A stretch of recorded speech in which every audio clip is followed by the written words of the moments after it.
4-year-old kid, so he's not, he's not, by any means, he's right on track. Yeah. Very good. I did notice, whenever I saw that he was there, I wanted to see if he would be playing anywhere local. In August, mid-August, he will be playing at Nashville against the Sounds. AAA farm team of A's, I think. And they play a 4-game road trip there. Wednesday, Thursday, Friday, and Saturday. Right around the 23rd, 24th, something to that effect. So I'm going to try to go over there and watch him. Very good. Very, very good. It's good to see our local. Get some local names out there. Of course, anytime you mention Cleveland State and baseball, go back to the 1980, and I know you were a little young, but I was. But your memories. What are your memories of the 1980 Cleveland State baseball team? Went all the way to the World Series, the Junior College World Series, the final game. I'm not sure what the format was, if it was a 2 out of 3 or a single game. They got out there and they ran out of pitching, basically. I think that was the infamous where their ace pitcher, Ted Carson, who's I think now on the local coaching staff here, was injured in the mound pile-on in the clinching game, which was such a tragic and ironic story. But had people like Greg Guerin, who's been a long-time fixture on the Bradley staff up there in various capacities. Let's see, Wes, first baseman Wes, I can't call his last name right now. It had several Bradley folks on that thing. I had Tobin Davidson out of Saudi Daisy. He was coaching there for several years with I think Saudi Daisy and perhaps even Sale Creek later on. 1980 College World Series runner-up. Yeah. Had some pretty good baseball teams over Cleveland State. They sure did. They're always it's always good to see those guys name and advancing deep into the playoffs there. Of course, Lee College has kind of been a phenomenon over there, as we know, since that thing got started. These unbelievable 47, 48 win seasons and almost a single-digit loss and going deep and all. It's been crazy. Been good. Local baseball has been good here. Just finish up with Castile. Last year he batted .280, 16 homers and 56 RBIs in 113 games with Tulsa in the Texas League, Double A farm club of the Rockies, and he's going into his 6th minor league season, believe it or not. In that time, he's batted 279, so very respectable. I think he spent some time in Australia. He played some Australia. He's played winter ball in Arizona in the fall league there.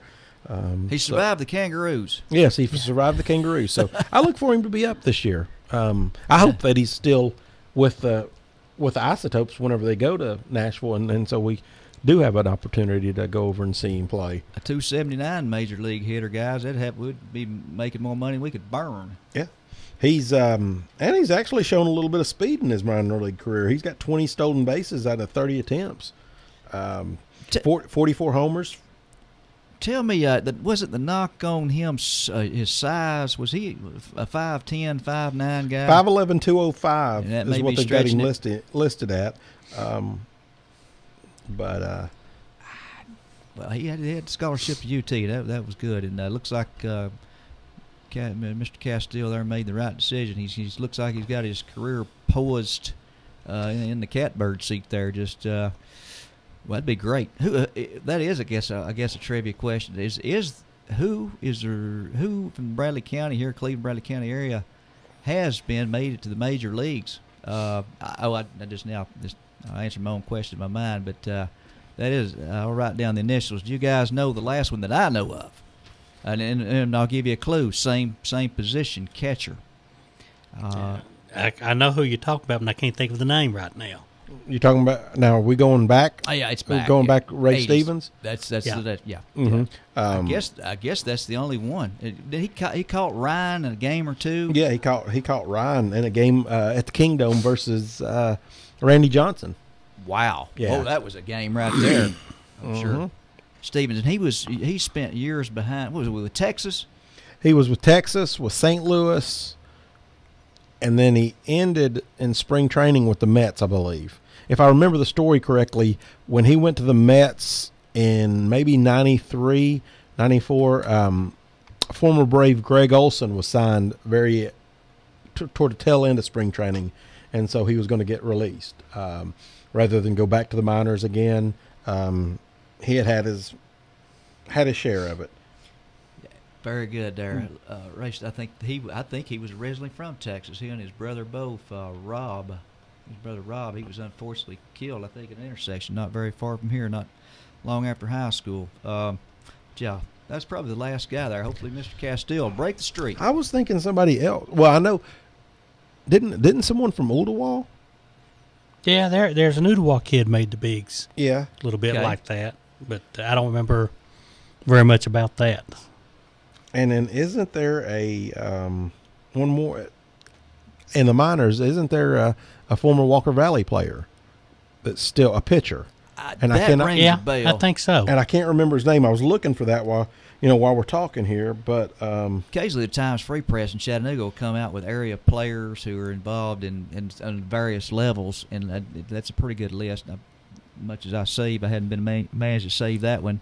But I believe you're right on track of that, Tommy. There's somebody that was really, really good. and he's a pitcher, and I know he had some arm problems either last year or it might have been the 2013 season. If we're going outside of Bradley County, the Ray County product was it Corey Guerin? Guerin was with the Braves. You guys follow me there a few years ago. I'm not sure if he's still. I remember that name, And I but think he had an arm issue as well there with the Braves there. A call up. Of course, another blast from the past, which is not a real good thing. Cameron Mayo's in the news again this week. You got to be kidding me. Lock the door. Was it in Bradley County here? No, it was in Meigs County. He's moved. He expanded his empire to. He 4 counts of burglary in Meigs County. My goodness. And, I briefly met him, and I say I met his dad, no more than hi, hello, how you doing, at the Monster station down the interstate there at a remote remote broadcast. It was a welding company, is why the sports show was at a welding outfit, but did speak to him, and very, very unfortunate. I just cannot. Yeah, that you just never know. Sometimes it doesn't make any sense. This is like about the 15th or 16th offense, or Mike. It's a few. It's probably double digits. I mean, give or take one there. Very unfortunate. Oh, if it's copper wiring or.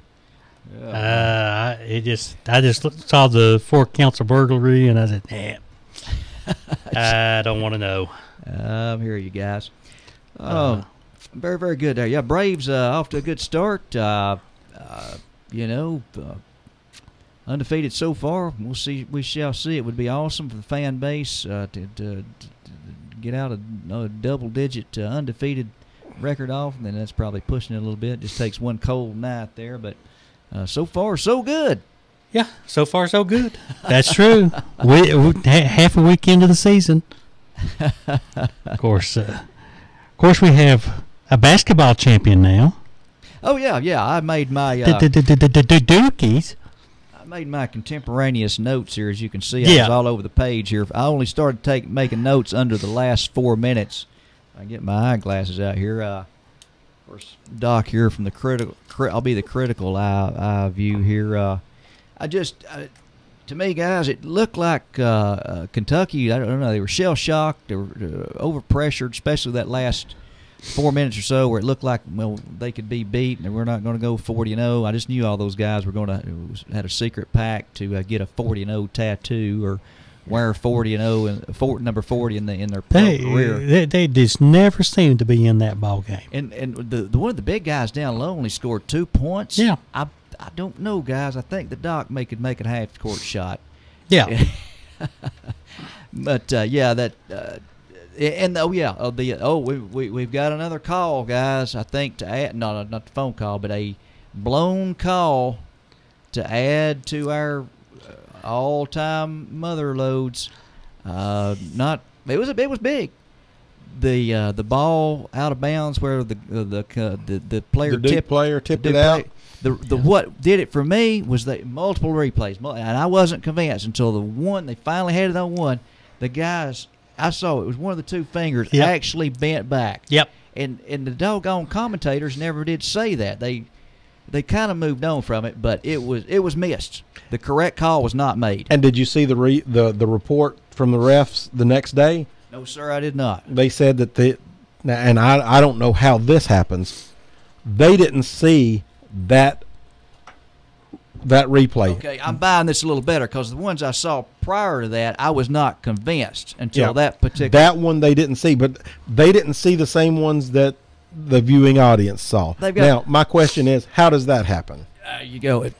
Let me say this. On one of the baskets, I'm not sure which team it was or which home side, there I saw a quick pan. There was about 15 either stationary cameras or 15 stationary video recorders along one of the baselines. I mean, it just showed it for a second. I don't know if that's something that the NCAA has implemented to remove all those, the photographers, and they're probably working it from a remote control, a safe distance instead of getting stepped on and all that. But you're right. How was that missed? Well, I can understand how they miss it, but I don't understand how they don't see that view. Yeah. I mean, like you said, based on what we saw from the other one, then that's a correct call. The guy that tipped it was trying to tip it to his other teammate underneath the basket. That's what it looked like to me. So there's my other critical notes here. Just that that was a critical call because obviously Kentucky did not get Wisconsin did not get a score there. And then Duke came got the ball back. It got the ball in a 3-pointer to make it even worse. But Wisconsin was the beneficiary of a real close one against Kentucky 2 nights before. About the same point of the ball game, 2 minutes to go, roughly. Wisconsin gets a putback on a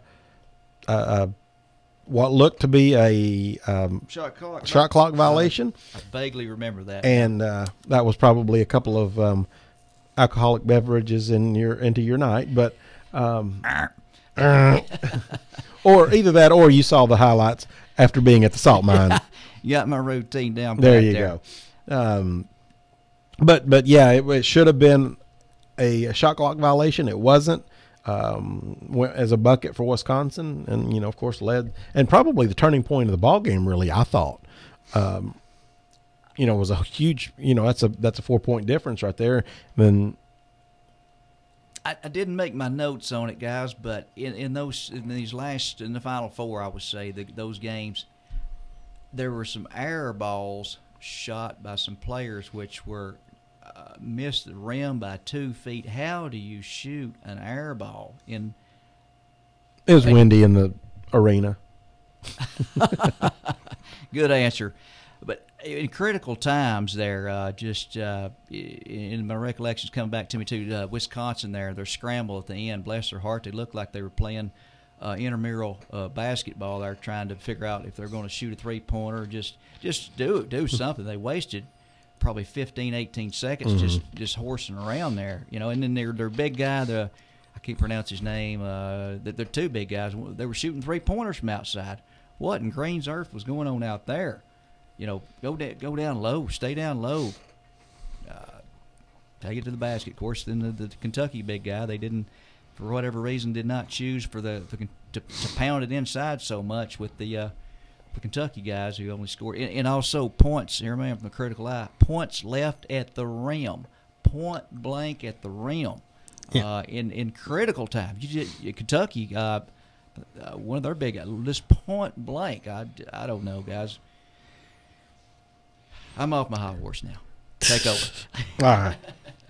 Let's go over a little bit of high school baseball news while we're here. Walker Valley this week. Tuesday and Wednesday.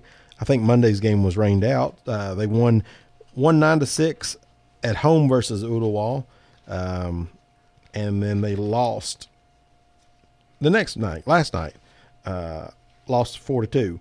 They're 8-6 on the season with a 3-5 district record. Cleveland is right now 7-10 with a 2-5 district record. And let's look at Bradley. Bears, I saw they came up a little short to McCallie twice, yes, they did, and really having a hard time scoring runs this year. The pitching has been, for the most part, pretty good. Right, I've not seen very many teams scores where it looked like they're blowing Bradley out. Right, and that's, well, the last 2 days, McCallie has beaten Bradley 3-0 and 7-0. And one of those, the McCallie pitcher, and I don't know his name, threw a no-hitter. Yeah. Bradley's 6-11 on the year, but they do hold a 4-3 district record. So tonight they're at the Rebel Classic in Tullahoma, Tennessee, against Upperman, number 2 in the state, Upperman. Then they play tomorrow at Tullahoma, Saturday at Franklin County, and then Lincoln County at the Rebel Classic, before they go back into district play on Monday against at McMinn. So the district games, are they still stacked back to back? Monday, it's supposed to be Monday and Tuesday.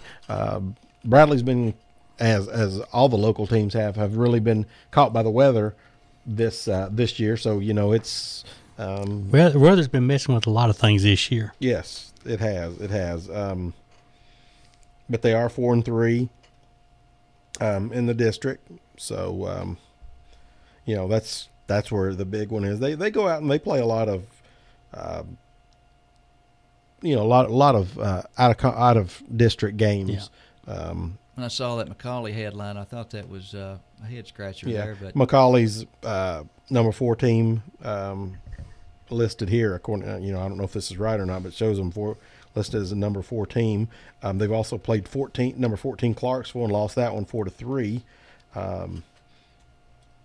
So there's still a lot of baseball to be played left. They're over halfway through the season, but there's still quite a bit to play. They've got those 2 against McMinn, then they got 2 against Walker Valley.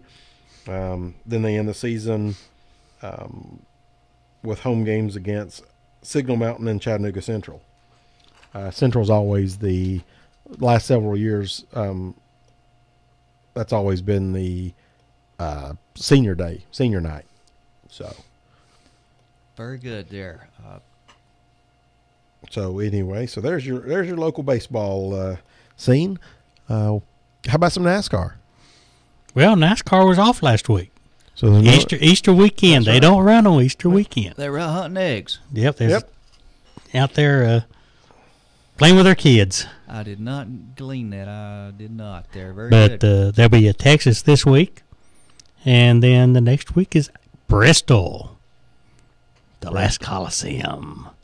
But things can be interesting going up. Of course, the big interesting thing is Kevin Harvick's still on his roll of top 10 finishes. He's up there strong, and Jeff Gordon's last season. So there's some interesting storylines. Kyle Busch won't be there, so you won't have the boos and cat calls and everything when he gets introduced. So last week was an off week for the NASCAR boys, so that's kind of quiet. And girl. What's one girl, right? Yeah, just one. Just the one there. Danica. Is she where is she in the point standings? Top 20. Let me hear it. Drum roll. She had her highest finish at 6th. Oh. At the last race, but I think she's somewhere in the 20s as far as points is concerned. Lower 20s. Still with what's the guy? Stewart. She's still in Tony Stewart. Yeah, still in that. She's still driving for him.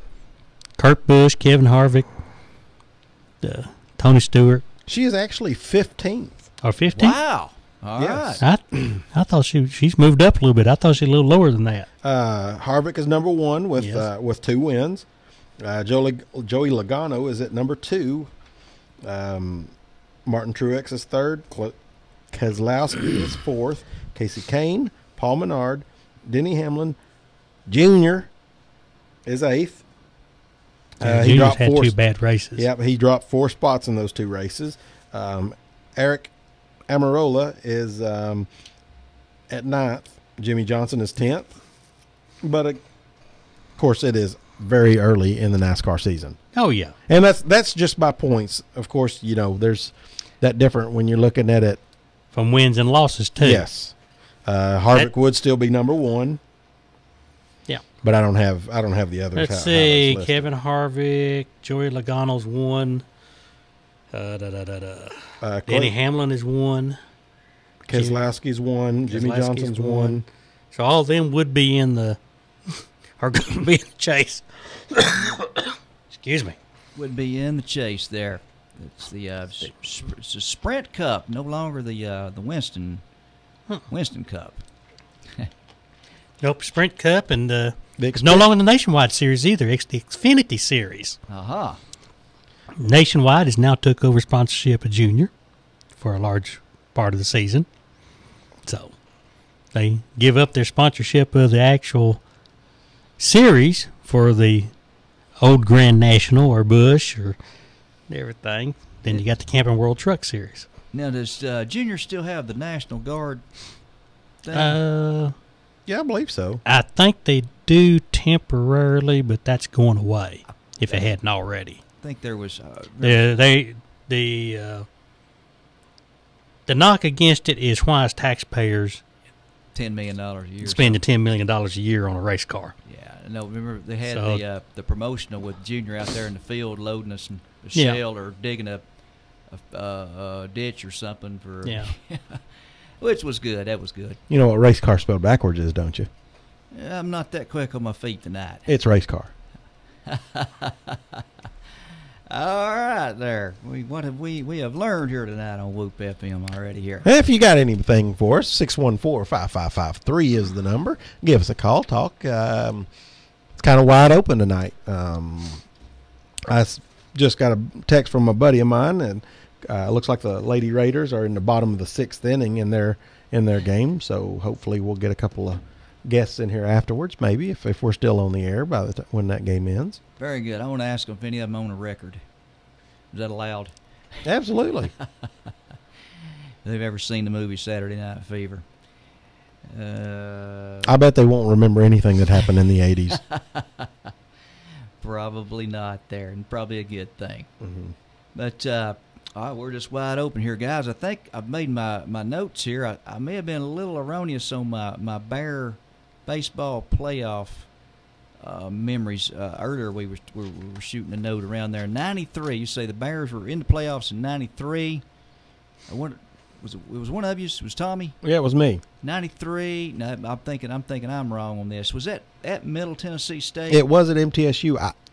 To be honest with you, I don't remember the opponents. I remember us beating Dobbins Bennett in the opening game that we played, and then we lost 2 games after that to put us out. It was a double elimination, but I don't remember who the 2 teams were. I know MBA was in it, and you said Mumford. I'm pretty sure they were there, but I don't remember who that 4th team was. A reveal of Arnold's, which would show the 1993 Class AAA state championship. My recollection, it was Mumford, and they brought in their ace.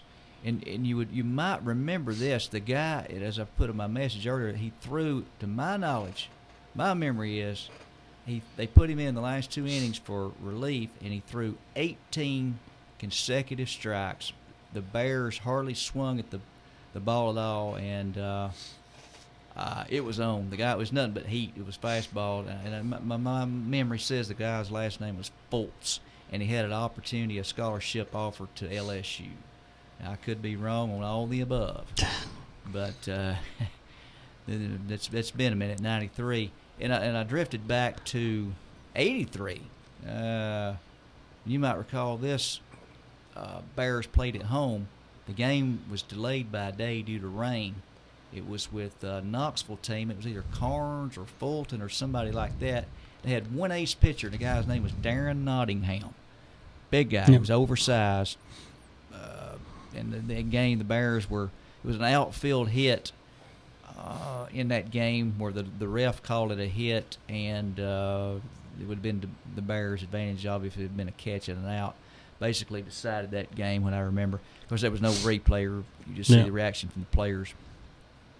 But I'm going back there. But I think it was Mumford on that piece there. Of course, we know the '94 Bears won the AAA state championship at historic Ingalls Stadium. Yep. It was a 2 out of 3 against Farragut. Yeah. Farragut, yeah. Farragut. Good memories there. Good memories for our Bears to hang their hat on that. Farragut. Just past Farragut. 20-year anniversary of that thing. Yeah. I guess. That's up there pretty close to Marvel. Yeah. That it is. That it is. Well, Yeah. I have not so fond memories of the Farragut football stadium one night, but 65-64, 7 overtime thriller, voted Game of the South. yep. Floyd was voted Regional Player of the Year, I think, that way. Southeast, Regional Yeah. Player, Southeast Region, something like He had a terrific game. that. It came down to 4th and 1, I think, more than one time. Yeah. And it was a fight. I listened to that game. I think the regular score was at the end of regulation. I'm trying to say it was either 14-14 or 21-21. 14-14 Yeah. at the end of regulation. Yeah. And then the ensuing goings on there, and then just an incredible game that came down to a failed 2-point conversion on a controversial, I guess a non-call, as I understood it from the radio, that maybe the ball was not tipped at the line, or the guy was hit in the back of the end zone, or there was something fishy about it. I don't remember exactly what it was. The '93 state, the other teams were Germantown, Montgomery Bell, of course Bradley, and Dobbins Bennett. I know those 4. I don't remember about Mumford, but I do remember after seeing Germantown. I do remember I think that's the team that put Bradley out Germantown, in '93. I may be corrected on that thing. That's- Mumford, maybe my year is off there. Maybe Keep in mind they were there in '91 too. Bradley was. I want to say it was '91. I won't bet my eye teeth, but I want to say Mumford in '91. Adams was still the head coach. I don't remember who the assistant was. It may have been the guy who was on the basketball staff there for years. That played at Lee College. I can't call his name right now. Crittenton. Paul Cretton. He may have been on the staff then, or it may have been Guerin. I'm not real sure there. And I also remember a Bear playoff game in Arnold. You might remember this one. It was I want to say in 81. Going back there, the Bears played a game at Bristol, Tennessee High. Mm-hmm. They played the doggone thing on what would amount to a Dizzy Dean field that get this, Tommy, as I recall it, down the lines, Arnold, it was either 220 or 180 or 180 It down was the line. short. The outfielders were basically, as Corky was calling it there, their backs were up against the fence, literally, just playing the regular position. And I think they called that team Murderers Row, hitters like 2 through 5. It hit something like in excess of 100 home runs, and it was just they had outscored the opponents. It was something weighted like 5-1 or 6-1, and the Bears managed to get a grand slam in that game, as I remember, near the end of the game to win that thing. But what a historic game there for those dimensions of that game. What's your memories of that? Yeah, the thing of it is, you got Murderers Row with such a short field. Are they really Murderers Row? Yeah, a little bit overhyped there, like the I'd say I could well, come close to hitting home runs at 220. Yeah, the doc here at $120 could probably. But yeah, that game I always meant to. If I ever run into Coach Adams, I'll ask him what his memories were about that game. It was something unbelievable like that. 220. I don't think he went over 220 in any part of the field. Yeah, of course, the thing of it is, too, we're in the middle of spring practice for the University of Tennessee. We are. A lot going on there. Big story locally is our own Austin Sanders is running a lot of first-team work at guard. Basically due to some injuries. There are people that have been in front of him, but showing distinct improvement. The coaches are very happy with what he's doing right now, so more power to him, and hope he keeps going. I read today where Jalen Hurd is up to 240 pounds and hasn't lost any of his speed. That's a load coming at you. It is going to be a monster bike. It's going to be fun to watch the next 2 years because he won't ever play it as a senior at Bradley. I mean, at UT. It's our mission this week, guys, to find out what he's been eating. Whatever it is, it's a lot of it. And I doubt it's Twinkies. Yeah. One last note on since you brought up baseball and high school. In that tournament, there were in the '93 tournament there were a few records that were set on the pitching side of the that still stand. Most strikeouts in a game, and if I remember right, I watched this game. R.A. Dickey played at MBA, Montgomery Bell Academy, against Germantown, struck out 17. Wow. That's the most strikeouts in a game in extra innings. He also, for the tournament, he also holds a record for most innings pitched with 17 2/3 in that one. Most strikeouts, 24 strikeouts in the 17 innings. Wow. So, and he did not possess the knuckleball at that point. No, he didn't. He threw nothing but gas and had a nasty slider to go along with it. Yeah. You know, it wasn't until he was drafted, until he was given a physical that they found that missing ligament in his arm. That's news to me. I didn't know. That's where he was projected as a top, probably a first round draft pick. And he fell all the way down because they said that he shouldn't be able to throw a baseball. Wow. And I read an article that, if I'm not mistaken, it took him in excess of 5 years to perfect the knuckleball pitch to the point where he eventually, you remember he signed that long, $30 million contract with the Toronto for like 3 years or so. It was unbelievable there near the tail end. I'm not sure if he's still on the staff out there or not. Yeah, I'm pretty sure he is. But gosh, what a success story there to battle through all. Basically, near the end of a pitcher's career there, he developed that knuckleball and gave him new life. The old Nuxie. He pitches. He's still with Toronto. He had one games. He pitched his first game. He went 6 1/3 inning, giving up 1 earned run. Oh, all right. And so yeah, he after signing with the Blue Jays in 2000 after the 2012 season with the Mets, he's gone 14-13 the last 2 seasons with the Blue Jays. So I know those knuckleball pitchers, their records are always deceptive like that. And who was the guy? Wakefield with Pittsburgh there. He threw forever.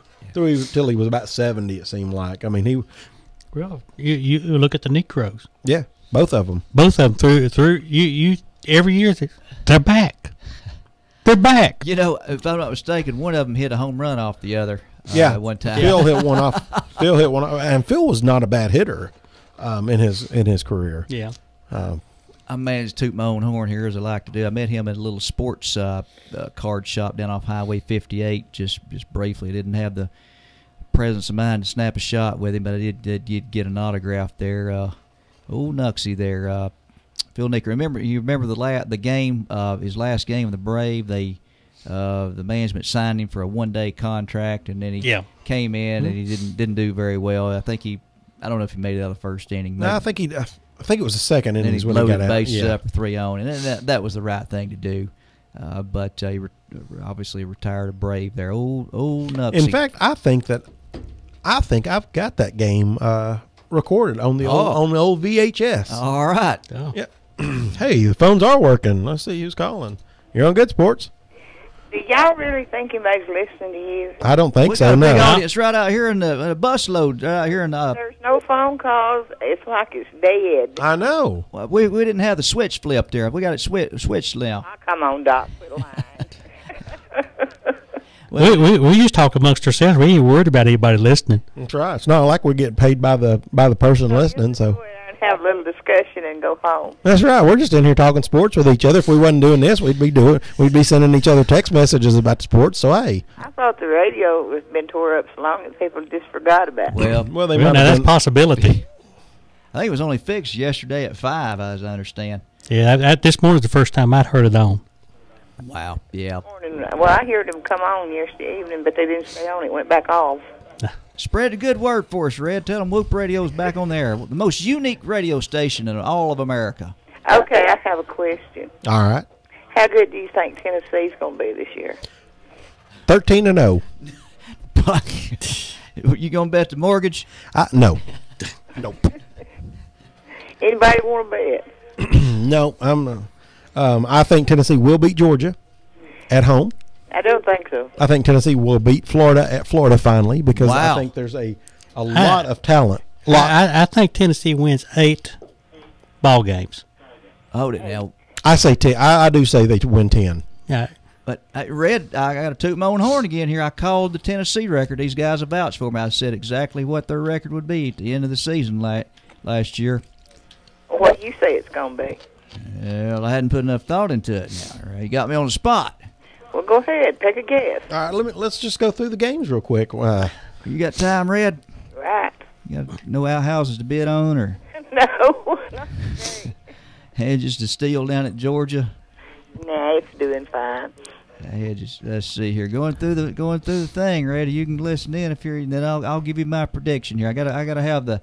All I need. To well, know is- we did this last year about this time, and Tommy and I went through the schedule, and Yeah, and Doc sat here and let y'all do what you want. And I called it 6-6. And what did we wind up with, boys? 6-6. I think I'm gonna retire at that. I think that's about what I call them for this year. No, I think it's going to be a little better than that. But we'll go over that schedule, and then we'll go over the Georgia schedule and see what we think about that one. Okay, I know what y'all think of Georgia. Well, what we think and then trying to be objective, that's two different things. So, yeah.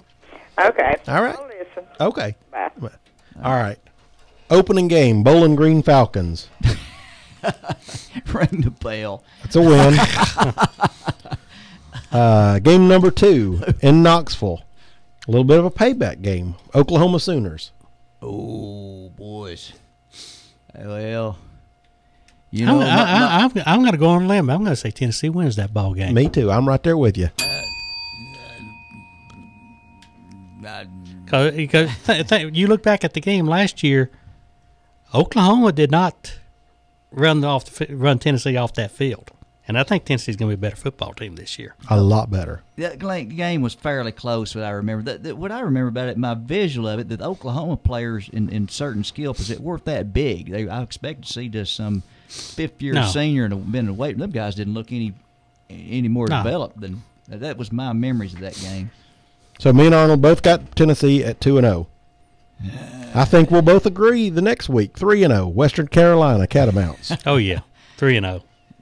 2-1. Okay, Doc's at 2-1. The next week at Ben Hill Griffin Stadium, home of the Florida Gators. It's time to get that monkey off their back. My heart says one thing, but what happened last year? What was the stickler? It was inability to get a fourth down, first down. What was it right there? It was a fumble. It was a fumble in the third quarter. I mean, I had a 9-0 lead, and get that fumble. I'm going to go along with Tommy on this. I'm going to say Tennessee will win that ball game. 2-2. Forever the optimist, Doc. All right. At home, October 3rd, Arkansas Razorbacks. That's going to be the toughest. Well, I mean, Oklahoma obviously, but this game right here, I see this one as being the tough one. Yeah, because Arkansas is on the upswing. And they can run the ball, and they will run the ball a lot. Improved Arkansas. But that team. being said, I think they're going to be one-dimensional. So Yeah, I they don't say have a passing attack. It's like you would think of it as. Tennessee 5-0 right there. 2-3. It hurts. Ugh. I'm gonna go 4-1. So you think they lose that one? I think Arkansas will win that ball game. The next week at home, the Georgia Bulldogs. You know, there's going to be an upset in here somewhere. Tennessee should have had them last year. I think Tennessee wins that ball game this year mainly because Georgia's going to be going to have a new quarterback. Yep. 3-3. But Georgia also does have Gurley coming. I mean, yes. not Gurley. The other guy. 27. Yeah. Help me out. I can see it. And the guy's pretty good. Yeah, he's very good. He's probably better than Gurley. What is his Does name? he like to sign autographs? I hope so. Maybe he'll be gone by then. Starts with a C. Scan eBay there. See if he can. Chubb. Nick yeah. Chubb. All right, so I've got him right there. 6-0. You've got him 5-1, 3-3. and you're at 3-3. The next week, I think we'll all agree. The 17th, open date. Ring the bell. Yeah. They won't lose that week, I guarantee you. 4-3. No, I don't want to mess my camera All up right. here. Here's my first loss of the season Oh. at Alabama. Yeah. Yeah. So you're at 4-2. I'm at 5-1. Yep. 3-4. And Doc's at 3-4. The next week, I think they bounce back on the road against Kentucky at Kentucky. No, Tennessee wins that game. At Kentucky. But 6-1. That's a victory. 4-4. Okay. 5-2. Next week at home, South Carolina. So, okay, it's been 2 years. Oh, yeah. That was the big game where Yep. I was sending Yep. Arnold all the dirty messages from the dude Yeah. drop in. They've Doc won was the blowing up my phone. They've won the last two, both of them in dramatic fashion. I think they get it done again at home. I think they're right there. I think they're 7-1. I'm going to take South Carolina on this one. Ooh, you got it. At I mean, home. you're at 4-3. South Carolina. No, 5-3. 5-3. I'm going to have to take South Carolina at home on this one. No, it's at Knoxville. Oh, it's a Knoxville? Yeah, it's at Knoxville. wait, That's what was throwing me off because that game was fresh on my mind. Yeah. From Oh, well, now wait a minute. Because Tennessee won with Dobbs Yeah. at South Carolina, That's- down by 2 scores Yeah. with 2 minutes to go. incredible game. Yeah, I'm calling. Now, give me 6-2 then. I'll take Tennessee at home. Okay. That game I'd say, yeah, home team probably wins that ball game more often than not. Yeah. 6-2. I thought I was at 5-4 now with the South Carolina win for the Vols. You are, but he's at 6-2. I'm at 6-2. I'm at 7-1. 6, 7, 8. 5-4 is 9. Oh, okay. Well, then, then you're at. We missed one somewhere. Well, the next one. Well, I've still got 2 losses. You've got 2 losses. I've got 1, and you've got 4. 4. Minimum. Next one, the Mean Green from North Texas at Neyland Stadium for homecoming. Tennessee wins. 6-4. Is that 9-1, Well, I would 8-2. Mm-hmm. Here's one that it's time to get this monkey off their backs. Missouri's been in the SEC for 3 years now. Missouri's beaten Tennessee all 3 years. Where's it at? It's at Missouri. I don't think it matters. I think Tennessee gets it done. 7-4. I'm on that Missouri Trail. I'm at 9-1. I'll take Tennessee on 10-1. And to finish up, the Commode Doors in Neyland Stadium. Hey, this ain't going to be too bad a season, boys. At 8-4. I'm at 11-1 and going to Atlanta. I'm at 10-2. And I think 10-2 still gets them to Atlanta. Oh, I think it does too. I honestly think that Tennessee plays in the SEC championship game, whether they're 10-1. 10-2, my 11-1, or maybe even somewhere between 9-3. I might get them there. The Depending critical, on how. in my mind, the critical games is going to be Oklahoma. Yep. But that's not going to be a conference game, so that one No. doesn't hurt them too bad. Didn't hurt them too bad, but in their overall record, Oklahoma is critical. Georgia is critical. And South Carolina is critical. Those 3 games right there are the ones that, in my mind, could go either way. I think Tennessee holds the edge in those, but they could go either way very easily. Speaking of the old ball coach, is he 70 now? Yeah. He's maybe on 70. He may be on his swan, and I don't mean that in a disrespectful way. But, of course not. But He's either 70 or 72. I understand he's a phenomenal speaker for $125 a plate. Yep. Or Oh, so. he's fun. If you're not Tennessee, you enjoy him because he's funny. I'm a Tennessee fan, and I enjoy him now. Hated him at Florida because they beat us all the time, but I love to listen to his little quips and cheap shots now. Yeah. Well, what I always thought was so funny was when Peyton walked by him and said, asked if he needed the addresses of where to go in Orlando. Yeah, spring called the Citrus Bowl, the spring, the winter home of the Vols. Yeah. He had my other favorite was at Florida State, directed at Florida State, Free Shoes University. Yeah. All right, let's look at the Bulldogs now. The Bully Dogs. All right. Number 1, Louisiana Monroe Warhawks. 1-0. 1-0 at Vanderbilt. 2-0. 2-0. South Carolina at Athens. Oh, Head ball coach. I'm I'm going to take 3-0. I'm gonna go 2-1. I'm going to say 3-0. Oh, Uh-oh. he's playing like Doc over there. Southern Jaguars 4-0. 3-1.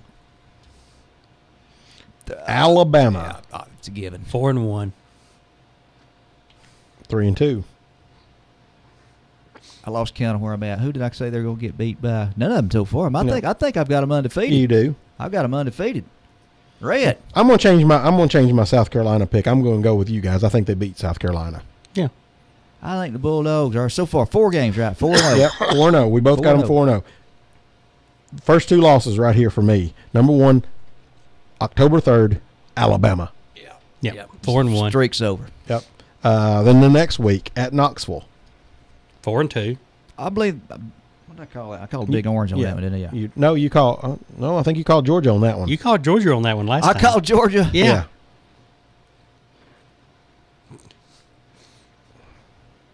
8-4. Sticking with the Vols. 8-4.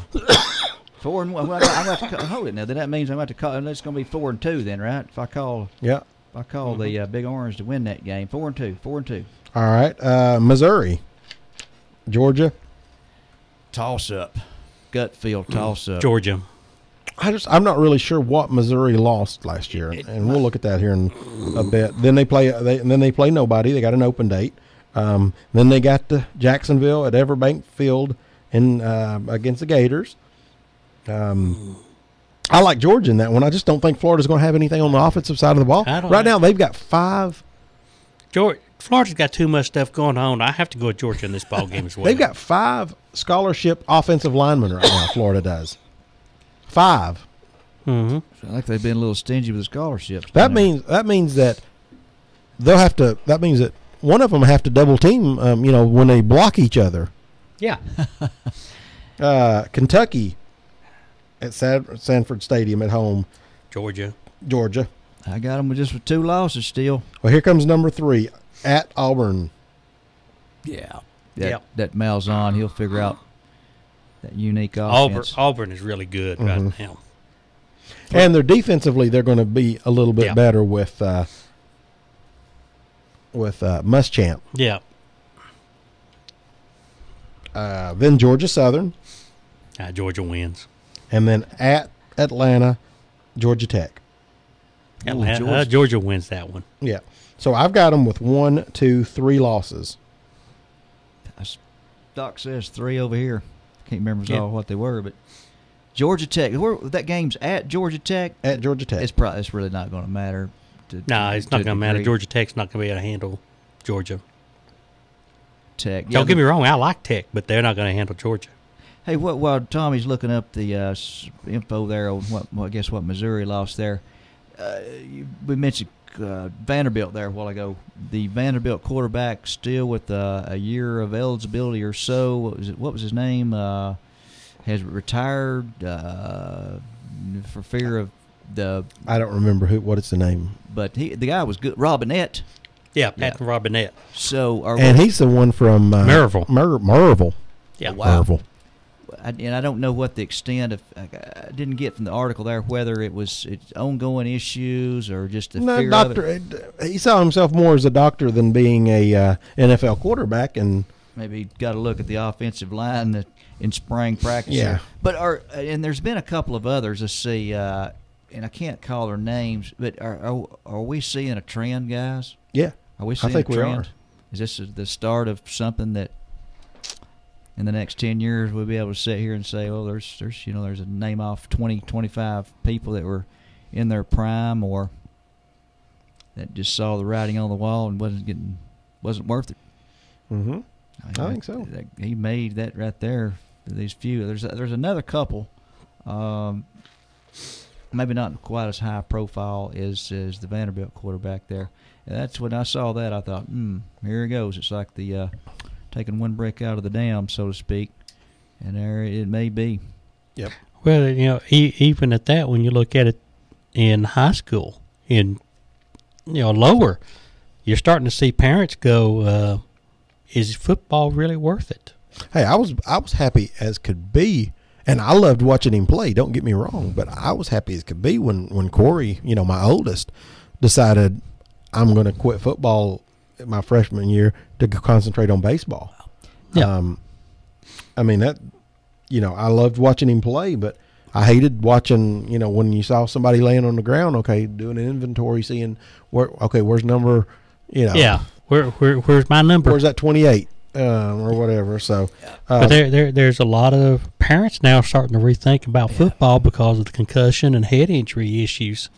So there's some discussion out there about the direction football is going to go in over the years.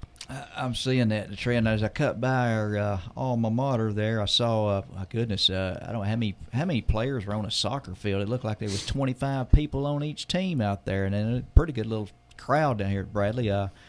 Everybody was participating. Looked like they were enjoying themselves, and there's that option there. Mm-hmm.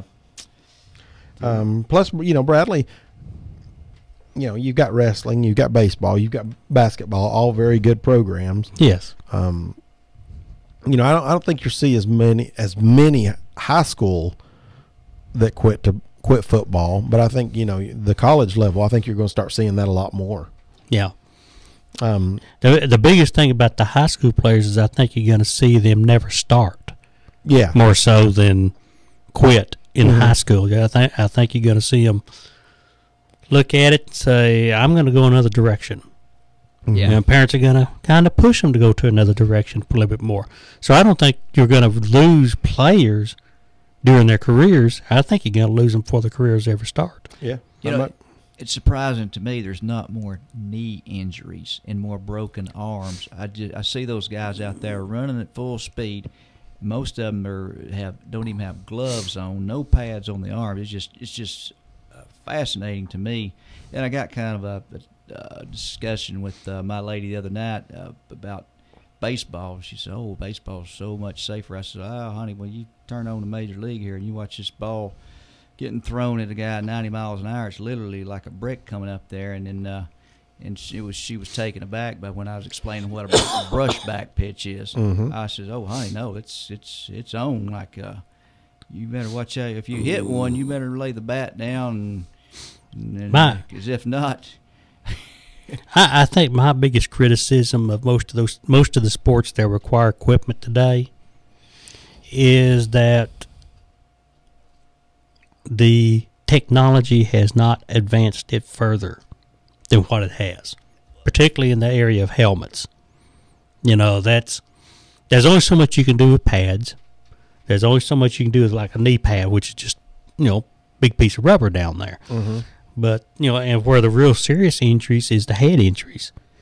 And I'm kind of surprised at this point in time that we've not seen more advancement in helmet design and padding and safety with that. You know, good point there. And in my mind goes back to the movie The Junction Boys with Bear Bryant. If that stuff was portrayed fairly accurately, those could not. What he put those guys through out there. From what I've read and understood, that was fairly reasonable presentation of what took place. Good heavens! And then of course we know the visual of the real old players, old timey with no face mask at all, and wow, it's advanced some, but I agree with you. It's just like there's a curve there. It's not been. But the athletes have gotten so much stronger and so much faster. Oh, that's true. You know, I don't know if technology can keep up with what they have. You know, I think that as bad as we as fans hate to see the rule changes, you know, I mean, there's nothing better than watching a guy go across the middle and get just, you know, decapitated. From a fan standpoint, you know, I mean, that's exciting football, you know, but you know, they had to scale it back. Okay, no more, you know, you can't lead with the shoulder. You can't, you know, you can't hit a defenseless player. They've had to do that because those guys wanting the kill shot to go on ESPN. Yeah. And to where it's more of, I mean, that's where you've got, I think, that's part of the problem from the social standpoint is the sensational hits. Yeah. And them broadcasts, oh, wow, look at this terrific, unbelievable hit and everything. And it's technology needs to advance further as far as helmet and protection. I really do think that there needs to be some progress made in those areas. The other thing is maybe quit celebrating the huge hits so. And again, I think that the rules committees, you know, from high school on up, have done a good job of taking that stuff away. They're trying to do that by rules, but you got to, and that's the only way that you can remedy it right now. But a whole lot of it goes back to coaching, and even us as fans, and in a lot of cases parents, scaling back on our thing on saying, "Wow, what a great hit!" You know, you know, so, you know. Get the mindset back a little bit different. Get the mindset back to get the guy on the ground. Don't worry about the hit. Right. But I think that's where you've got to focus as, you know, moving forward. Instead of, I mean, you can only do so much with padding and with even with the helmet. You can only do so much because when you still take a body that's running faster than we've ever been able to run before and hit harder than we've ever been able to do before, and you put that together. Yeah. And you have a collision, and that body stops all of a sudden. There's only so much that the helmet can. You know, it's just like watching your NASCAR, and you know, you got the Hans device, you've got, you know, the roll cages, you've got so much, but there's still only so much you can do. But see, the thing of it is, a lot of that technology come along after a tragic accident. True, and you got everybody's attention. We're getting to the point now where in football, it's getting the attention. It's just I think we're behind the curve on some of the things that probably needs to be done from the standpoint of technology that would help the situation. Now, I agree, the rules changes. What I was talking about socially is quit celebrating the huge, fantastic hit quite so much and scale that back. All that works together. But also at the same time, I think technology needs to have some progression as far as the helmet's concerned. And you see it now. You see the concussion helmets, which look so weird whenever everybody else has got this nice smooth helmet, and you see the concussion helmet, which has the extra padding on the outside. Why not just say, hey, everybody's going to wear a concussion helmet? You know, let's not just say the one that's had a concussion. Let's just say, hey, concussions are a problem. Let's put a concussion helmet on everybody. Why not make the jerseys lined with bubble wrap? Yep, gonna do that. I mean, it's that way you're still getting the oohs and ahs, because whenever somebody goes across the middle and gets hit, you hear pop, pop, pop, pop, pop, pop, and then I'm with it. We've invented and reinvented the wheel right here on Loop Radio. That's right. Looking at one other team, going back to college before we get off of that. Our guests are on their way in. Main reason why I see Tennessee and Georgia battling it out for the East Championship, there were a couple of key names off of Tennessee's schedule There was no LSU. Nope. There was no Auburn. Nope. And there was no Texas A&M. Tennessee, the schedule favors Tennessee this Right. year as it did last year. You think Coach Jones has gleaned that? I think no, he doesn't have anything to do with that. But that's definitely a plus. When you look at South Carolina's schedule, okay, they play North Carolina, then they start the SEC schedule, Kentucky at Georgia, UCF, Central Florida, at Missouri, and follow that up with a game against LSU. Then they go back and play Vanderbilt at home.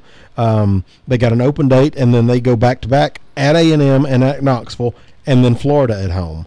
Now, again, I think Florida's going to be down, but still, going to the Swamp anytime is not an easy game. No, never is. No. Never will be. Then they finish up with the Citadel, and then they got to play their last game is an out-of-conference game against against Clemson. So they've got a pretty tough road, you know. And then when you look at what Florida's got, Florida's West matchup every year is LSU. They've got to play. They got New Mexico State, East Carolina, and then at Kentucky. But then they got at home against against Tennessee. The next week, if they get through Tennessee, the next week they've got Ole Miss, which is another team that's off of Tennessee's schedule. Yeah. They get through that one. They got to go at Missouri, at LSU, open date, Georgia, Vanderbilt, at South Carolina, and then Florida Atlantic, and then, of course, finish the season up with Florida State. Yeah. I mean, the four best, arguably the four best teams of the West, Tennessee misses, and so does Georgia. Yeah. Georgia's got Auburn, but. And Alabama. Yeah, and so does Tennessee, but that's every year. Yeah. So you're going to catch Alabama. Right. But to play, But the thing of it is, you look at Alabama. I've heard some discussions too, is the fact that the rest of the country may have caught up with us a little bit. Yeah, and not only that, but you look at for the second straight year, they're going to be breaking in another quarterback. Yeah. Eventually, that's going to catch up with them. You got to think, maybe. At some point, Alabama's not going to be quite the machine for a short period of time. Every team goes through ups and downs. Even the best teams that are perennially the best teams have periods of time when they're not as good as other times. Mm-hmm. Alabama's probably going through a little bit of the downturn at this particular time because of the way players are coming and going. Now, that's not to say that Alabama, if you ask me right now today, who would be a national championship contender, I still say Alabama's a national championship contender. Until they show otherwise, then I agree with you. Have we talked about it? The Kiffin, him staying put or come out with an announcement, I'm not looking for any other job, I want to stay right here. What do you guys feel on that? I think he's probably growing up, and he kind of realizes he's in a pretty good spot right now. If I'm Kiffin, and I'm sitting as offensive coordinator for Nick Saban, $600,000 on Alabama, making good money, good position, don't have to face the media very much, just do my job. Just took a huge buyout from Southern Cal, because when he got fired, then he still got his money. I missed that. So it's just the way the contracts are nowadays. I'm sitting there looking at this. I'm in a great situation. I've got time. I'm still young, and I've got time to grow into this position. I'm working under arguably one of the best college coaches, if not the best, he may be in the business today. And what can I learn from him that's going to make me better prepared to be the head coach next time I get the opportunity? I mean, keep in mind, he's still 40 years old. Most guys don't get a head coaching job till they're out before then, and he's had 3 high-profile jobs. Yeah, NFL, yeah. I mean, so he's learned what not to do. Now he's learning under the master what to do. Yeah, and let's be totally honest. If he stays there and does a really good job as offensive coordinator, who's to say he might not be the heir apparent when Saban decides to pull the trigger and go home? Mm-hmm. That's possible. Yes. And he is 60. Nick Saban's what, 62, 63 now. Yeah, he's in the 60s. He's got the money. He's got Yeah. the money. It's just So- how much longer does he want to put up with those people from Alabama? Yeah, I'm sure there's something. I mean, after kick 6, there were people wanting, far Nick. Yeah. Oh my gosh, that guy. Yeah, they've got something going on in there, something special. But if I'm in Kiffin's shoes, that's what I'm thinking. I'm sitting there going, why move right now? Mhm. Why take any type of a move? Something comes along, or like you said, heir apparent there. Yep, that's kind I of. mean, are you better off as the Alabama offensive coordinator / quarterbacks coach, or are you better as Kansas's head coach? I'd probably I'm liking the Alabama job better. exactly. Yeah, the profile got a chance to be the national And championship. disclaimer, I don't like Kiffin, No, but I mean, but I understand. that's an honest appraisal Yeah. of where he is right now. Swing back just a minute, guys. I made my notes here as we were talking. We talked about what I would call catastrophic injuries. There's only a few select names that come to mind here, and one of them a little bit questionable. Of course, us, the over 40 crowd here, would remember the NFL, the Darryl Stingley hit by Jack Tatum Monday Night Football game. You haven't remember that name? New England Patriots, Oakland Raiders. I don't remember that one, to be honest. I don't remember that one. I remember everybody remembers the Joe Theismann hit. Joe Ooh, Theismann, broken don't- leg. Yeah. I remember and I can't tell you his name, but the lineman in the Super Bowl for in the Niners versus Bengals Oh, game. yeah. It was a Sports Illustrated picture. Why they put that in there, I don't know. But Of course, we know the Chucky Mullins tragedy there, and Yeah. Ole Miss. You remember the one Nick Bonaconte Mm-hmm. from Citadel, linebacker, Yeah. broken neck on a routine play, Mm-hmm. and the Dennis Byrd story. I may be wrong on that one. New York Jets linebacker. I think he suffered a catastrophic injury there, and there was a Detroit lineman after the whistle blew, tripped over his own feet, broke his neck. And I think his name was Mike Utley. There's not many out there that not just real bad. And there's been broken legs, bones, and compound fractures, but those are the only ones. But you really don't see that many of those. As rough of a sport as it is, when you're watching major college / Yeah. pro football, you don't see a whole lot of. You see a knee blown out, or you see those kind of injuries, but you don't see the gruesome. Very often. You probably see more of that in the lower levels than you actually do in the pros, to be honest with you. Mainly just because of the numbers. But you're right. There's not that many extreme number of extremely catastrophic injuries like that. But they do come around. And the thing about concussion type injuries is that builds up on you. Mm-hmm. That's the problem with those. That's a build-up injury. And it can cause you a great deal of problem later on that you may not even notice right now. Yeah, I can't imagine getting hit like that and 3 or 4 times, bell rung, and it's a serious thing. You're right, Doc. And it's just like watching, boxing, for that matter. Look, when was the last time you saw good quality heavyweight boxing? I just don't think that. Mike Tyson, Yeah. 90 against Buster Douglas. Yeah, Yeah. maybe. Yeah. Now, when I was growing up, everybody, whoever Muhammad Ali was fighting, Mm-hmm. you wanted to watch that fight. Muhammad Ali. Look at where he is today. Was he? That's a good question. Was he the inventor of the rope-a-dope, or did he borrow that from somebody? Oh, I don't know. Yeah. I don't know that. I don't know that he invented it so much. They all did it to a certain extent.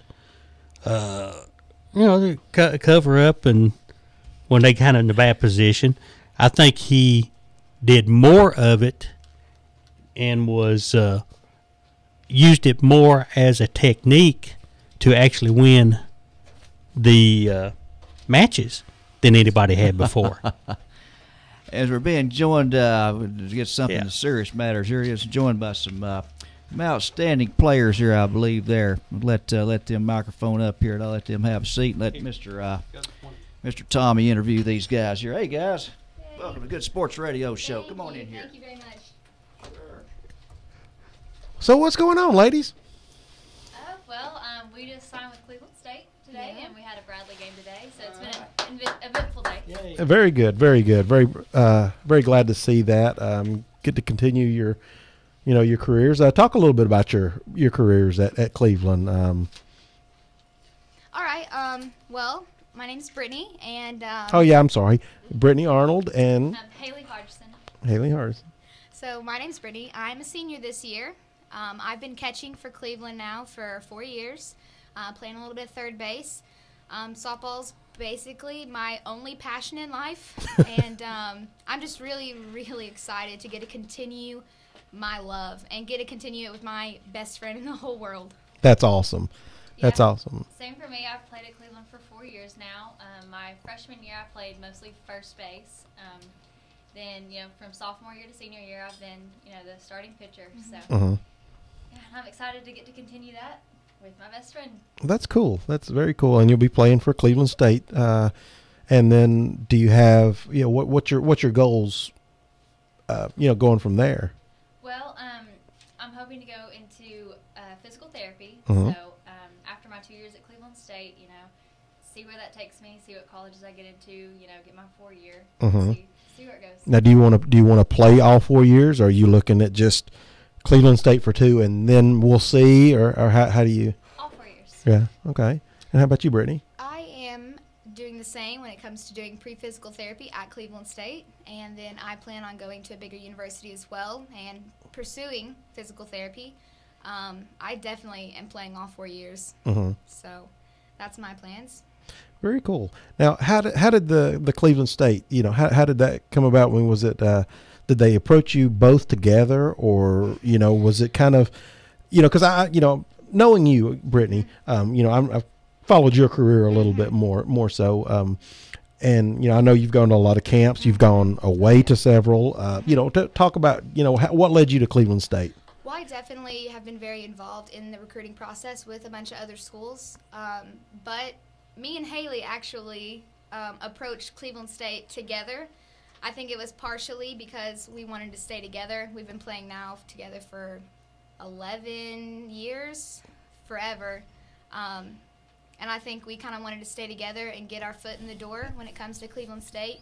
With the Tennessee Promise, we're getting a free education, so why not go ahead, get some free school in, and then get prepared to play at a bigger university. Absolutely. And Cleveland's not a bad place to. Oh, of course not. No. So, how's your senior season gone? Well, we've played four games so far. A lot of rainouts, haven't? Yeah. Oh, yeah. Yeah, Oh, a lot yeah. of rainouts. We're having to play some double headers, start playing on the weekends and stuff. So, but our team has improved tremendously. We've been playing really well. We haven't pulled out any wins, but we've been doing a lot better. Mm-hmm. I wouldn't say our record shows the kind of team we are. Mhm. This is definitely a turnaround year for Cleveland High School softball. The wins and losses as of right now isn't showing that, but our performances is definitely, it's all there, and we are showing that we are a competitive team. Mm-hmm. And unfortunately, ended up on the bottom end of the game today. But so when do you play again? We play on Sunday. We're playing a doubleheader on Sunday. At? I'm not sure. It's against Ooltewah. It's a doubleheader against Ooltewah. Okay. At 2 o'clock. No, nowhere. 2 o'clock. It's either at Ooltewah or at Cleveland. Yes. Okay. All right. Good. Well, those are district games, so you definitely need to get those two. Oh, yeah. Yeah. We're going to be having a real busy schedule the next couple weeks. 2, 3, sometimes 4 games a week because of all these rainouts. Now, obviously, I'm baseball fan, so pitcher pitches on Monday, he's done pretty much for the week, or it's a lot different from ladies softball standpoint, isn't it? Yeah. So far, the most I've done is 2 days in a row. Mhm. But I'm sure it'll get a little bit more than that. So I just have to ice and keep myself healthy.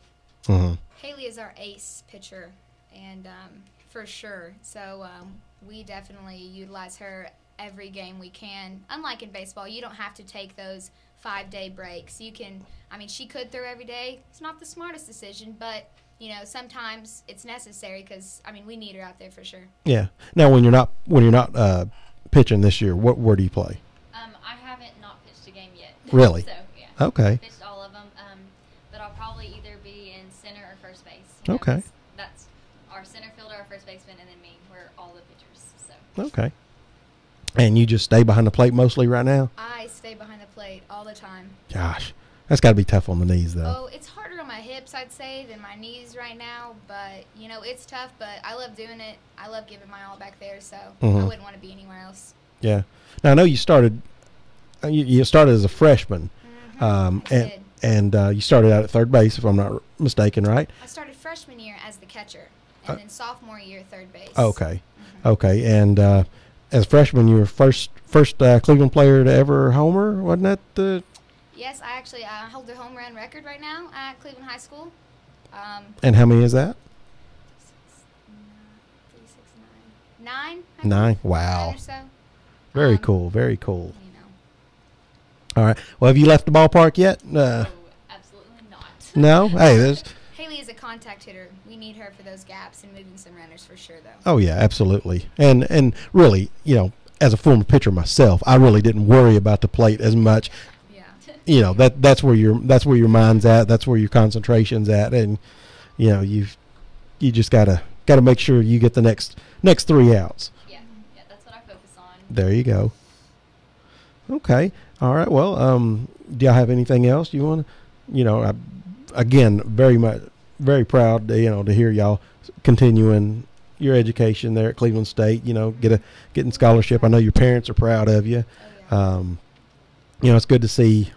You know, I like to see the local kids playing at the local schools. You know, it's just. You know, we talk local sports. Our usually from 6 to 7 every night is a local. You know, we do local, and then 7 to 8 we do SEC. But you know, anytime you girls want to come in here and talk with, especially from now on through you know, fall football starting. You know, come in and talk to us. Talk a little high school with us. Give us an update on how your season's going, because while you've only played 4 or 5 games, you've still got to get, you know, the rest of the district games in. Then you've got district tournaments, you've got region. Hopefully, you got you know, possible sub-state. You know, and from the way it sounds, the team's getting better. Now, how many seniors do y'all have? We're the only ones. Only Just 2 of us. Uh-huh. That's it. And to be honest with you, I wanted to have y'all in here earlier in the season, you know, before the season started, just to kind of go over your season a little bit. But between the weather that we had, and we missed several Thursday nights, so we hadn't been able to get you in here. But you know, I'd like to get out and get you see you play. You know, we've got schedule. You know, CoachT.com. You can find the schedule on. And does Cleveland have a website for softball? We may. I'm not aware of it, but our softball tab can be found in the home pages of Cleveland High School. Okay. It's pretty easy to navigate. It's pretty easy to find our schedule. So, you know, I encourage everyone to come out and support. You know, it's really fun being out there, and it's fun to watch. We are a competitive team. Mhm. I mean, we get and we stay down and dirty all the time. So. That's the way we like to see it. Mm-hmm. Yep. Well, all right. Well, thanks guys for coming in, and good luck to you. And we look forward to keeping up with you for the next 2 years, and hopefully further along. Yeah, sounds great. Thank you for having us. Oh no, anytime. All right, girls. Well, thanks a lot. Thanks, parents, for bringing them in, and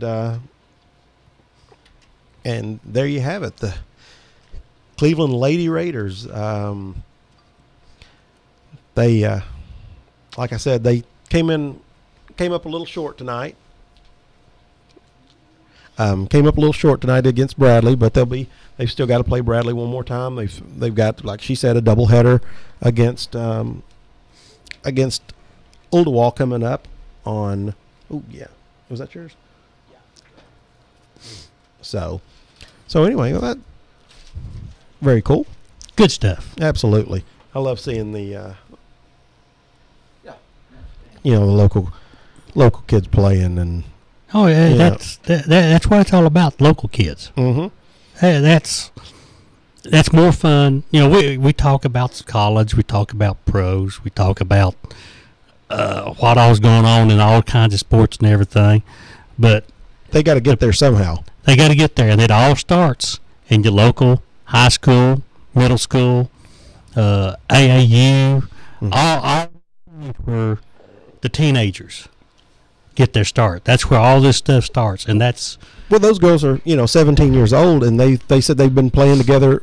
Well, I know Brittany is 11. 18, just turned 18, so they've been playing 11 years. So they started playing together when they were 6 years old, and What well-spoken young ladies there.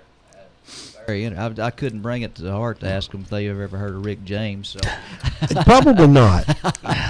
Probably not. probably not a good idea. And some of those movies that I was going to ask them if they've seen may have been rated R. Ugh. So Doc used great restraint there. Yeah. Very good, very good. But yeah, and that's one reason that we talk about so much local stuff in the first hour, and it carries over in other times. Is you can listen to all the different sports shows that are on the radio today, and you can get your feel of the pros and colleges. And I mean, let's face it. When you're talking about most of the sports, I mean, when we're talking NASCAR, when we talk about Atlanta Braves, we're rehashing something that you can get everywhere. Everywhere. Yeah, But Bradley, Cleveland, Walker Valley, Ottawa, Polk County, McMinn County, Ray County, where other than maybe one or two around here, other stations and area local outlets around here, where are you going to hear that? You're not going to hear very much about it. And those are the ones that are the most fun to watch. Really? I enjoy Friday night football as much or more than I do any other football there is Oh yeah. on TV, in person, college, whatever.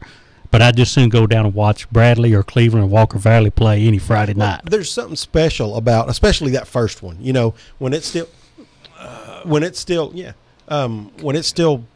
sunny outside, and coming down off the hill there at Bradley. It's just It is something that we got them all leaving everything around here. It's all good.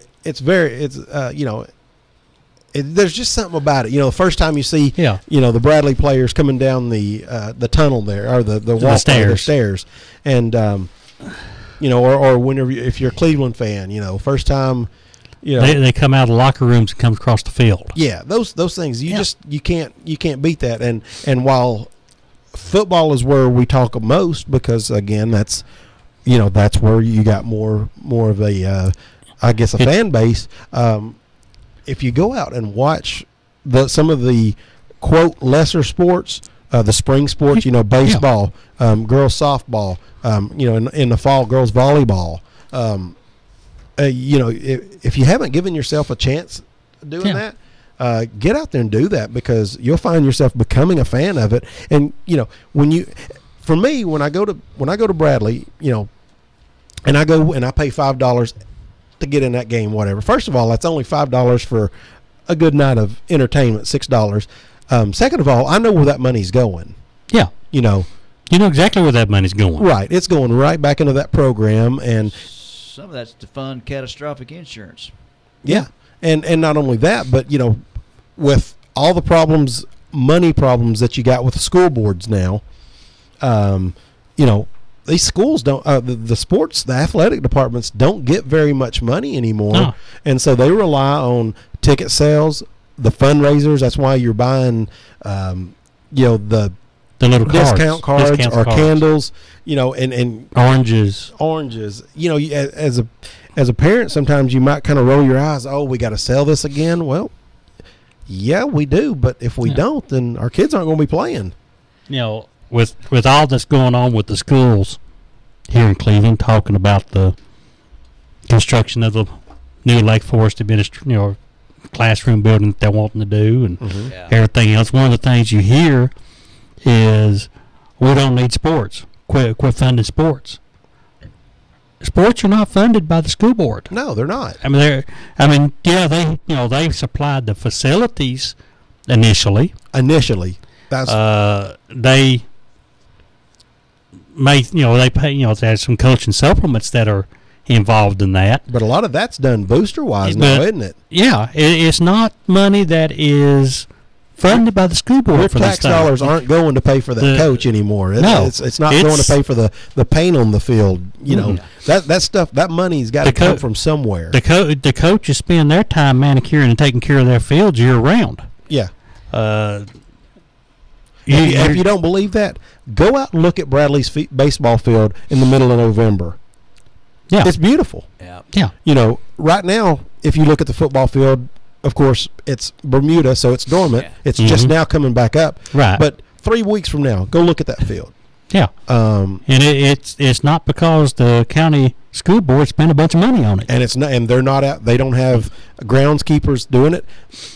Bradley's coaches are the ones that are Yeah, mowing Bradley's field. I know right now there is a fundraising effort at Cleveland High School for artificial turf for that football field. Mm-hmm. School board's not going to pay for that football field.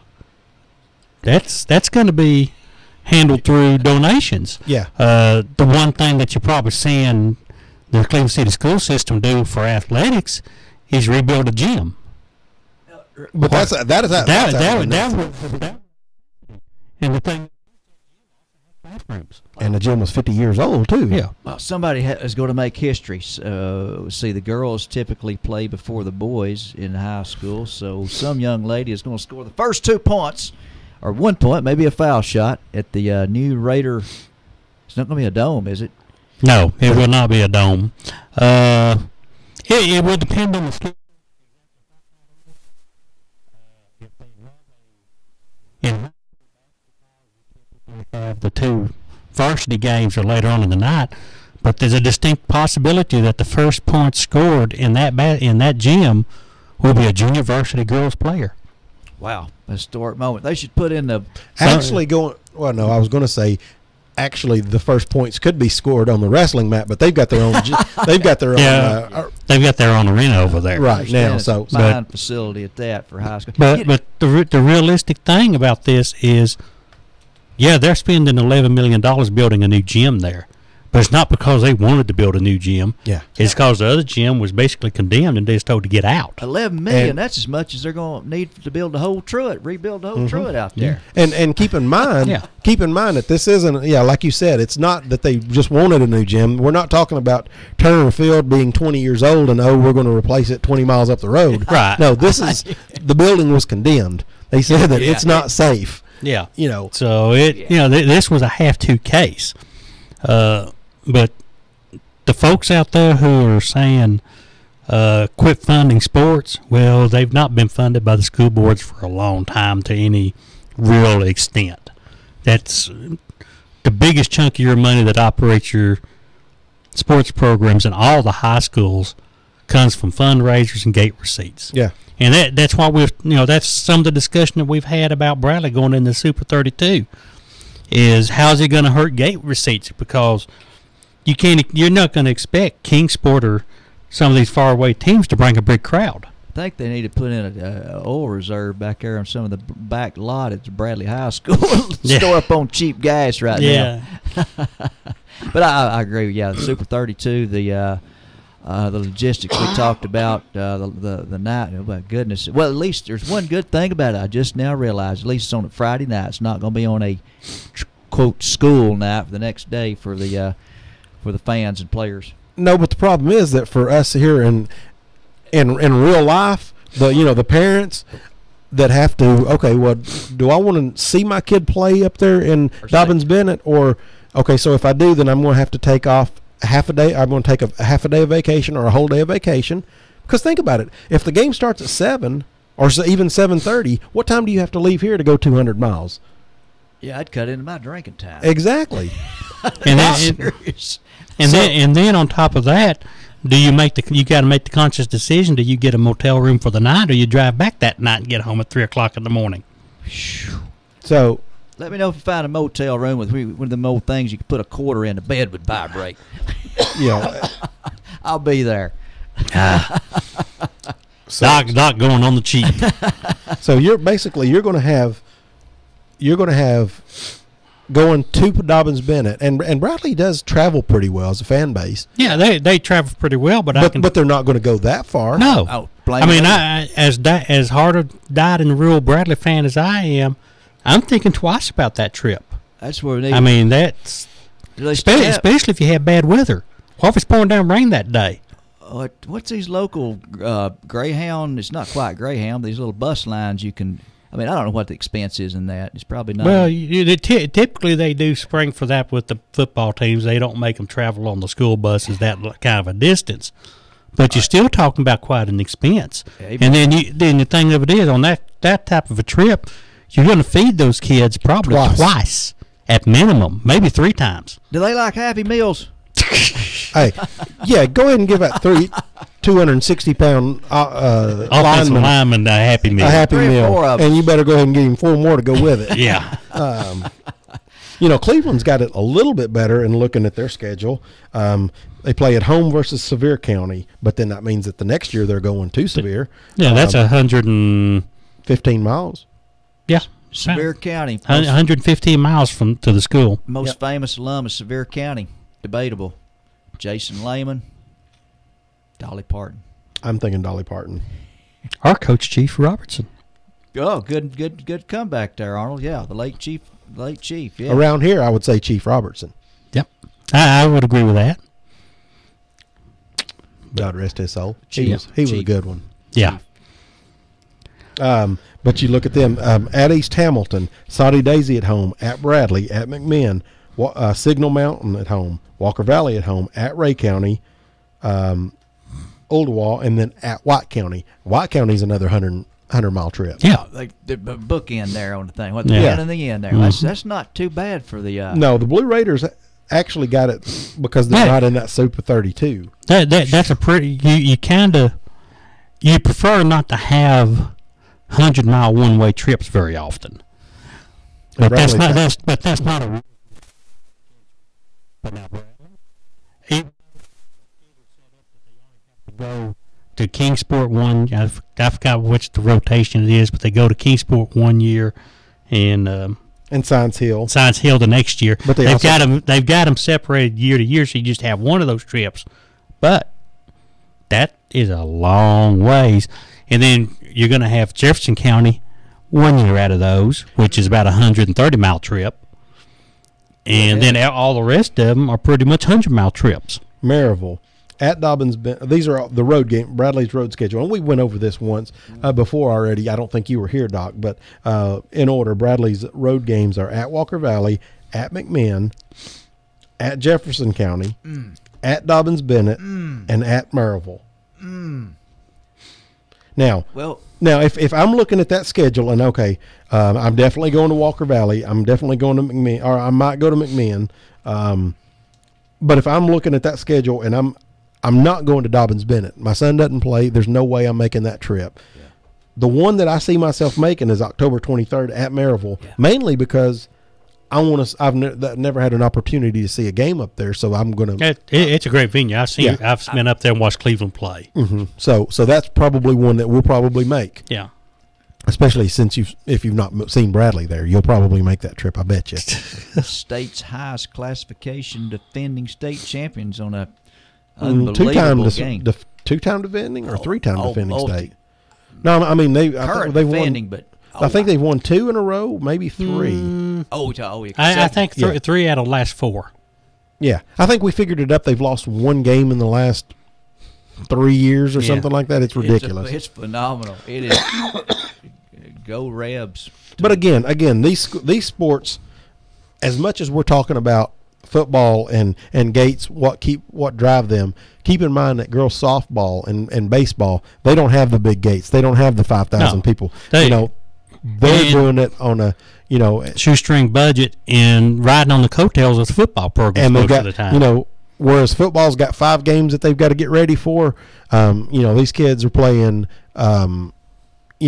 at least 12, 13 home games. Yeah. And so when you look at that, it costs for paint, to line the bases.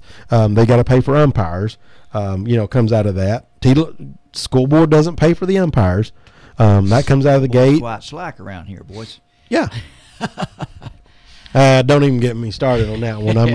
That's for a different time, different place. But and these girls, you see them, and boys too, in boys baseball. But you look at the girls. I mean, they're playing.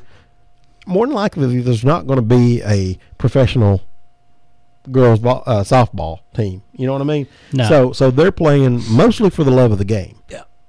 One young lady mentioned about the Hope or Promise Scholarship. Is it when you have a certain GPA coming out of high school? Is that in effect your 2 years of junior college is guaranteed? I think so. Yeah. And plus the fact that between that and the fact that they're playing, a sport that they'll be pretty much taken care of. And I know both of those girls are very good students as well. So yeah, their college will be taken care of. They'll be, be able to stay at home or at least close by home for a couple of years. And so, again, and not only them, but there's girls right now playing at Cleveland State and at Lee. Go out and watch those girls play. Yeah. It's and when we talk about going out and watching the play, everything. If you're not a football fan, that's okay. You don't have to go to the football game, but go watch the basketball games. Go watch the softball games. Go watch some of the games out there, because every dollar that you spend at the gate for those games helps. Yeah, those kids keep playing sports. And if they're playing sports, then their day consists of 8 to 3:30 at school. Get dressed, go practice or play game until 7, 6, 7, 8 o'clock at night. If they're playing a sport, they're not out getting in trouble. No, they're not. And so for anybody that says let's do away with high school sports, no. Well, that's what, and that's the silent minority there. That's yeah. Sad but I thought this was a good place to mention it, because you're seeing that argument out there. We can handle the education and build the buildings if we do away with sports. Well, the education, the school boards are not paying for that. That's not been the Hamilton Place right now.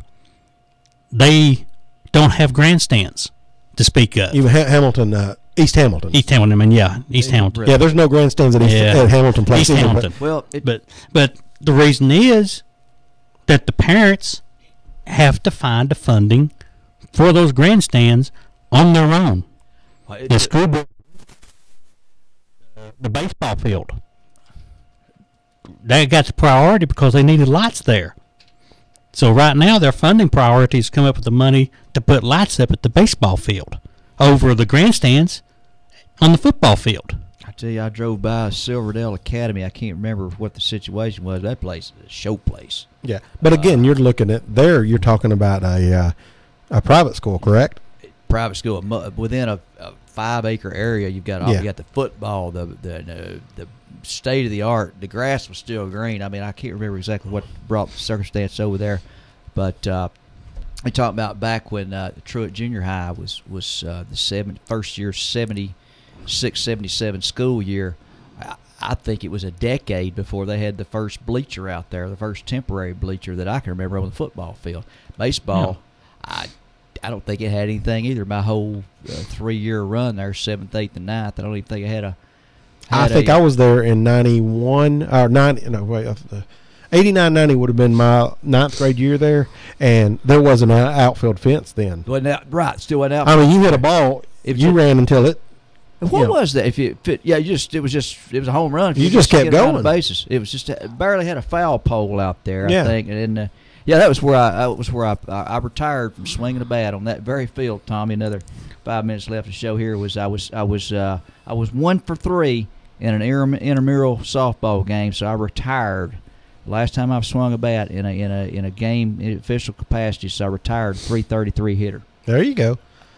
When I look at Bradley's baseball field, for anybody, if there's anybody even listening anymore, but if you've been out there, and you look at that field, number one, it's a very, I mean, the complex is beautiful. Yeah. The Yeah. field is immaculate. Yeah. What's even more impressive about it, though, is the fact that it's not, there's no money, Ocoee Middle's field, a little different because it's funded by Lee. Lee University. University needed a place to site Oh, really? a baseball field. So they, they didn't have the land available to put a baseball field. I did not. So they worked out a compromise that they would build the field, but Ocoee Middle could use it to play their games. Yep. And so Ocoee Middle uses that, and then whenever it became a practice issue, with who gets to practice, who gets to play, whatever, they put the artificial turf, their infield, over there right there between the school and the baseball field. Okay. They've I'm got still that. buying this. Yeah. I see that as a win-win. That's a win-win for both programs. But Bradley doesn't have that, and Cleveland doesn't have that. No. Bradley's Ocoee Middle plays on probably a nicer facility than just about anybody, even the high schools. Yeah. Really, Although, when you get down to it. but Bradley, you look at 20 years ago. I can't believe it's been 20 years, but my senior year in '93, there was we played our games at Cleveland State and at the industrial park because they were building. I mean, they were redoing. When I was in high school, that was our playground. Yeah, that. We went out there and played softball in gym class where the baseball field is today. I have actually hit the ball at home, Yeah, so have I. Very good. over there. Yeah, so have I. But I actually There was no baseball fields at Bradley. I think after the current state of the stadium there is the Bear Field baseball field. It was featured in a magazine. I want to say in the top 25. It's a memory I have of many years ago. The top 25 was featured of the better or best baseball stadiums. It may have been surpassed, but I know that thing. Prior to the remodel, it was like the old what was the place behind Shoney's over there? It wasn't much, just regular chain link fence. It was a chain link fence. There was no grass infield. Left field stayed a swamp. Because I mean, and it was actually, if you stood in left field, you were sitting below home plate. Yeah. In '94, and it was through donations. Yeah. Wasn't school board money, but that place was redone, and when you look at what Coach Adams, and then taking it a next step further, Coach Guerin, and then now Travis Adams, what they've been able to do with that facility. The extent that I would say that the school board probably consistently funds any of the schools' athletic programs is probably lighting. I don't even in know. Water. I wonder if they even that anymore. I don't know that I for bet sure, the but I'd say athletic department that's probably about the limit of what they would fund consistently. And that's is it. Utilities. I'd like to know that, because I know that when Bradley in the fall, when they have to oversee the field and fertilize it, that comes from the program. Right. The money that the program. That's what I'm saying. The only thing I could imagine that the school board probably funds consistently would be utilities. Yep. So the electricity to run the lights and the water for the water fountains. And we've said all this to get back to take that $5 that you were going to spend to go to the movie and go watch these kids play. Yeah. I'll be there. As much as I love the Fast and Furious movies, and I went last week, but Vin Diesel doesn't need your $5. No. The Rock doesn't need your $5, but Bradley, Cleveland, Walker Valley, Polk County, all of the above, going down the line, Lake Forest, middle school, all these. That's where your dollar is going to go. That's not publicly funded stuff. So it's.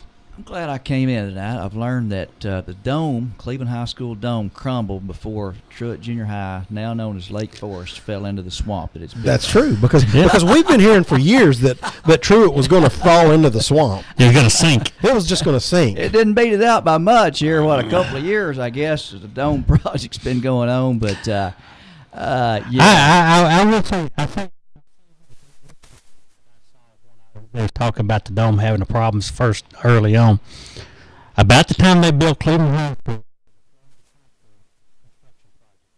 around this part of the country. And if I remember the number correctly, it was something like 40 to 45 domes built for gymnasiums. During that period of time, that's how many schools had round gyms with the dome installed, built during that period of time. Cleveland was one of the last 5 still in existence at that time. Very good. That's good information. I want to say McMinn Central, maybe. McMinn Central. I know that Madisonville High had a dome at one time. And I think the junior high that feeds either McMinn Central or McMinn County, I've been there many years ago. The Athens? Chattanooga Central, isn't that a dome? Yeah. You know, but out of the 40 or 45 that they built during that period of time, which was a trend in high school, most of them are gone. Well, I got some good news for you guys. We haven't been just totally talking in here by ourselves. We do have some listeners. We had, I know 4 people that were listening tonight. All right. My daughter, her friend Erica, and my son Ryan, freshman at Bradley, are all listening. Of course, and my there wife. you go, Red. Somebody. Plus, you know, the parents that came in here, and everything. But like I said, when go out and watch these kids play. Spend a little extra money and do it. Whenever the kids come around to your door and they're selling candles, believe me, they're not doing it because they want to. They're doing it to help the program. Go ahead and buy that candle. It's $15, whatever. Buy the card, the discount card, and actually the discount cards.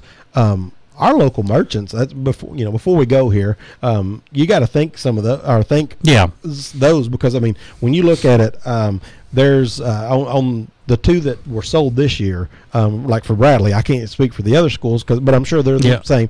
Bradley's, the football one had an oil change, a free oil change and the card was $20. Yeah, the oil change itself pays for that. Yeah. You get a free oil change. I mean, you're basically getting free food after you pay for that oil change. Yeah. Because you get, there were free quesos from, local restaurants, free, everything from free sandwiches with the purchase of another sandwich. That stuff adds up. And so, I mean, those cards, if you just stop and look at them for a minute, it's like, wait a minute, this is a good deal. 10% discount off the purchase of a meal. And the good thing about that money free drink. That's $2.50 every time you walk in the door. The ones that say a free drink, 10% off your meal. When have you gone to any of these restaurants, and if you got more than 2 people, spent less than $25 or $30? So you go in there and you get that. You spend, that's 2 drinks. You save $5 right there. Yeah. Or you save 10%. You save $3 to $5. Yeah. So those cards are good for them. And the good thing about those, I would much rather a kid come to me and ask me to buy that card than I would a candle, to be honest with you, because I'm probably not going to use. I definitely don't need a candy bar. No. But I look at that card. None of us card. need a candy. Well, Doc could stand a candy bar. I look at that card and I'm saying $20. Okay, well, I get an oil change right there. Okay, Doc. I pulled out, don't give the grand total on that thing, but I wouldn't want to embarrass anybody. But that was my tab last night at the drop-in. I'm looking at this. Okay, he had a salad. It was $12.90. It was good salad. Well, for $12.90, it better be a good salad. All right. So if he would have eaten this same meal in Cleveland at one of our places that have supported our local schools, he would have saved at least $4. All right, I could have had another. I mean, when you look at it, the 10% off, based on that total, he would have gotten. It would have been about $4. He would have saved $4 to $5. I just got my income tax check in. I was feeling generous. There you go. And I might just, if I've got $15, I'll leave you $15 to put it towards the one of those candle deals there in the name of supporting local athletics here, Tommy. I trust you in my life. Well, there you go. Stepping up to the plate here. Yeah, you're getting candle. I bought soap. Oh yeah, that was. Now, do you use it? Mm-hmm. Again, at least it was something that you use. And how much do you have left? And I sold quite a bit. I sold that to you in January, was it? Yeah. Okay, and so you've got probably at least a half of a thing, maybe more. Probably a little bit, actually a little bit more for you and your wife. Yeah, you'll probably get a year. It'll last us a while. Yeah. So that is one of those things that Yeah. help both. Help you, help the Yeah. school. So anyway, thanks for listening to us to rant about our school system. More importantly, the athletics. That's what we're here for, and we're going to continue to support our local athletics. I don't, I'm a Bradley fan, but I'm probably Sunday. I'm gonna go watch these girls, especially if it's at Cleveland High School. I'm gonna go watch these girls play.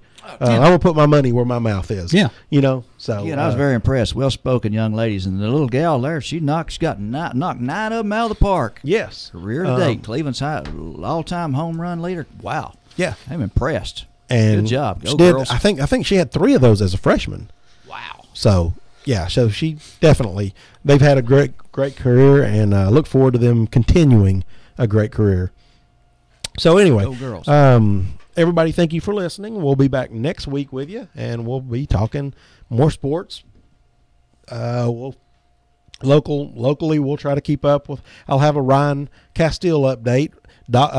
Arnold will have his normal NASCAR minute. They'll actually have something to talk about next week. Next week, yeah, and we'll continue with just whatever you want to talk about. So anyway, thanks for listening, and we'll see you soon.